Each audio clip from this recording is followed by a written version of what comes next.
Aistrų pakrantėje nauja diena su nauja komanda. Gražuolis klaipėdietis Tadas ir dėl jo viskam pasiryžusios viena už kitą gražesnės merginos. Rima, Gintarė ir Ana. Kol kas visi kartu, kol kas draugiškai susikibę. Tačiau jau šį vakarą vienai iš šių merginų bus padovanotas bilietas į namus. Dieną jaunuoliai nusprendė pradėti nuo maudynių skaidrioje Viduržemio jūroje. Iki ausų patenkintas savo pasirinkimu, Tadas merginoms pasiūlo pirmąją užduotį – simbolinį krikštą, kuriuo merginos įrodys savo ištikimybę. Kągi merginos, vakar pasirinkau jūs. Tris. Manau, kad mano sprendimas buvo pats geriausias, tas pačios nuostabiausias. Ir jūs nuo vakar, nuo mano pasirinkimo, tampate mano 3 šokių partnerėmis. Ir ne tik šokių partnerėmis, bet ir mano visos šios kelionės palydovėmis, mano moterimis. Aš labai dėl to džiaugiuosi. Ir jūs nesate tik tai konkurentės. Jūs esate ir komandos narės. Ir nuo šiandien mes ne tik konkuruojam, bet ir esam stipri, vieninga komanda.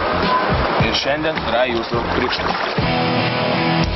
Gintarė, ar pažadė Aistrų pakrantėje šokti su manimi ir tik su manimi? Pažadu. Ana, ar pažadė padaryti viską, kad mes patektumėm į finalą? Pažadu. Ar tu padarysi viską, kad būtum aistringesnė už kitas merginas, kad lemtingą vakarą aš išsirinkčiau tada? Taip.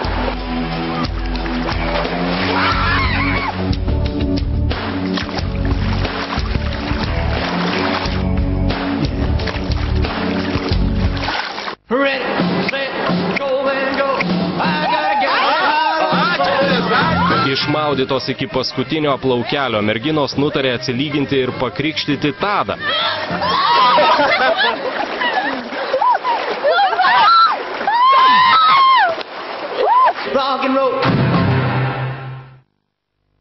Į pasimatymą pirmoji Tadą pakviečia ilgakoję Rima.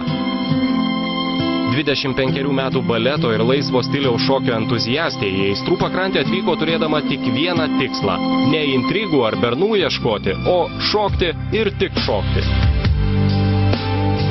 Labas. Labas. Kaip jautiesi? Nieko, neblogai. Ačiū tau atsigaivinti. Ačiū labai. Dar pasakai, kad pati darei. Pati? Nieko nelaukdamas, Tadas griebė jauti už ragų. Vaikinui smalsu sužinoti intymiausias Rimos praeities detalės. Provokuojantis klausimas priverčia merginą išrausti. Ar tu esi kada nors gyvenime šokusi striptizą? Nesu. Niekada gyvenime? Niekada gyvenime. Nei jokiam žmogui privačiai niekai. Kodėl? Nežinau. Tau atrodo, tai nepadaru. Man taip. O ko čia nepadarau? Čia pakankamai smagus ir linksmas dalykas. Aš, pavyzdžiui, esu... Oi, gal nereikėjo to sakyti? Ne. Bet iš tikrųjų, tai labai smagu. Kokiam nors, pavyzdžiui, žmogui pašokti. Arba šiaip. Gal kada nors. Gal kada nors, o, pavyzdžiui, man kada nors pašokti. Gal kada nors. Gal kada nors. Aš tikiuosi, kad vieną dieną ateis tokia šventė ir į mano namus. Savo tiesmukais klausimais Tadas bando išsiaiškinti, ar Rima atitinka jo svajonių moters idealą. Tik atvykęs į Aistrų pakrantę, 25 metų klaipėdietis, beje, žuvėdros šokėjas, prisipažino, kad jam patinka tik valdingos moterys. Tu esi iš tų moterų ar ne iš tų, kur su visko sutinka? Pasakai, einam ten. Gerai. Ne iš tų. Ne? Pavyzdžiui, šiaip mėgsti vadovauti. Labai. Rimtai. Bet taip jau nachališkai. Nu kaip nachališkai. Man atrodo, kad aš nevadovauju, bet kitiems atrodo, kad aš vadovauju. Ne, tai visada taip atrodo. Kokiam buvusiam vaikinam garantuotai jau vadovai.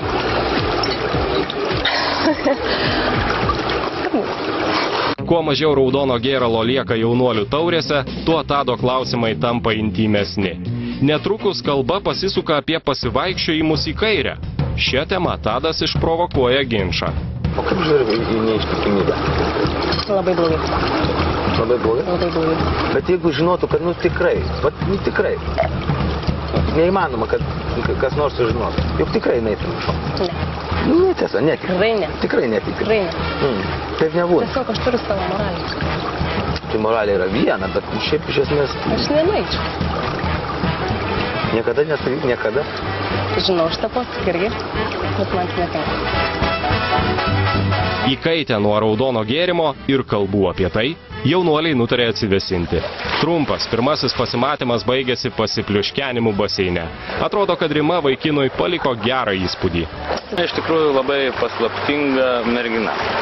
Per pasimatymą pirmąjį su ją, tiesą pasakius, nelabai sužinau, kas ji per žmogus, bet paslaptingumas jisai žavi ir tai yra labai sveikintinas dalykas ir man jinai tikrai padarė įspūdį, bet to jinai yra tikrai be galo graži.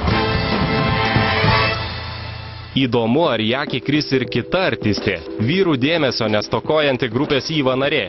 26 metų Gintarė savo žavesiu yra nemažai pasiekusi gyvenime. Turi šokių studiją, kurioje moko vaikus. Gintarė įsitikinusi, kad kiekviena moteris turi paslaptį. Tiesa kokia? Neaišku. Aišku viena, ši žvaigždelė trokšta daug dėmesio. Porelės pasimatymas prasideda nuo maisto. Pasiruošus čia kažkam? Taip. Čia manęs galvoki. Taip. Jo, su maistu. Taip, nes kaip ten sako, banaliai, ar ne? Kad kelias į vyrų širdį per skrandį. Tai žinok, kažkaip mėsytės neatnešiau, pavai. Gintarė. Kelias į vyro širdį prasideda tikrai ne nuo arbūzo. Taip. Tikrą vyrą papirkti galima tik tikrų maistų, pavyzdžiui, cepelinais, bulviniais blynais ar kotletais. Na, betgi nepulsi priekaištauti jau per pirmąjį pasimatymą. Gerai, kūną gal neis. Nu. Žiūrėk, Gintarėm, aš iš karto norėsiu tavęs paklausinėti kai ko. Gerai? Pradėsim šnekėti apie meilės. Aha. Dabar iš karto man pasakyk, kiek širdžių esi sudaužius? Tai kad nedaužiau. Nedaužiai? Daužė man. O kodėl čia dabar taip? Nu, būna ir taip. Atrodo, kad Tadas visoms merginoms turi vienodą klausimų testą. Temos apie pasivaikščiojimus į kairę neišvengia ir Gintarė. O tu, pavyzdžiui, atleistum neištikimybę? Žinai, buvo laikas, kai sakiau kažkada, kad tikrai ne. Tikrai, oi, neištikimybė, ne. O dabar galvoju, kad viskas priklausytų vėlgi nuo situacijos. Kaip ten būtų. Būčiau neištikima aš. Ar vaikina?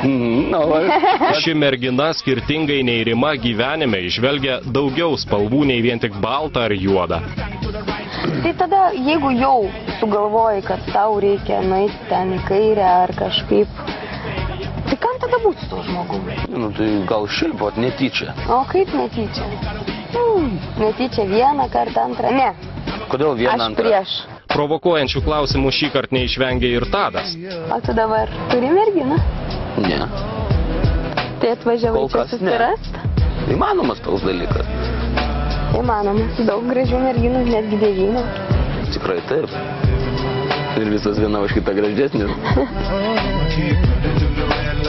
Tada dabar gautus taip, kad man reiktų stoti į eilę? Tikrai ne. Tikrai ne. Tai nėra stojimas kažkur į eilę, kažkoks toks, tai, tai nėra. Ne pieną perkam, ar ne? Būtent. Tai yra toks dalykas, kur tu nežinai kur, kada ir kaip gali atsitikti, kada sutiksi kažką. Bet iš kalbos suprantu, kad atvažiavai čia vis dėlto kažkaip susirasti merginą, ar ne? Nu, aš atvažiavau labai gerai praleisti laiką. Ką labai šauniai darau.